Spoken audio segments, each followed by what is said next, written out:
Emmanuelle Charpentier ou l'itinéraire d'une génie de la génétique. Si rien ne l'a prédestinée à s'intéresser aux sciences, très tôt, l'enfant studieuse fait le choix de se lancer dans de très longues études. Ça sera la biochimie et la microbiologie. Une fois sa formation à l'Institut Pasteur terminée, elle ira à contre-courant de tous ses collègues. Surtout ne pas s'enraciner dans un seul laboratoire. Alors elle part New York, Memphis, Vienne, la Suède ou bien encore l'Allemagne, où elle donne des cours, récoltant tout au long de ce périple plus d'une trentaine de prix et récompenses parmi les plus prestigieuses au monde. Et aujourd'hui, le Graal, le Nobel de chimie, pour avoir mis au point un outil révolutionnaire.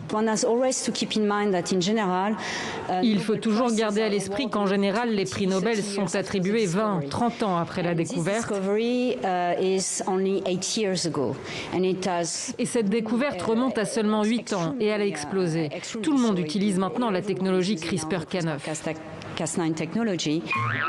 Le CRISPR-Cas9, un nom barbare pour le commun des mortels, et pourtant la technique est d'une simplicité enfantine à utiliser pour n'importe quel chercheur. Dite la technique du ciseau, elle permet de couper l'ADN à un endroit précis et d'en réécrire toute la séquence. Une avancée majeure dans le traitement des maladies génétiques rares. Elle partage la maternité de cet outil avec l'américaine Jennifer Doudna, premier duo féminin récompensé dans l'histoire des Nobel. Je trouve vraiment très agréable que le prix soit attribué à 2 femmes. Je pense que c'est le premier cas jamais vu pour le prix Nobel. 109 ans après Marie Curie, elles sont les 6e et 7e femmes à être récompensées par le prix Nobel de chimie.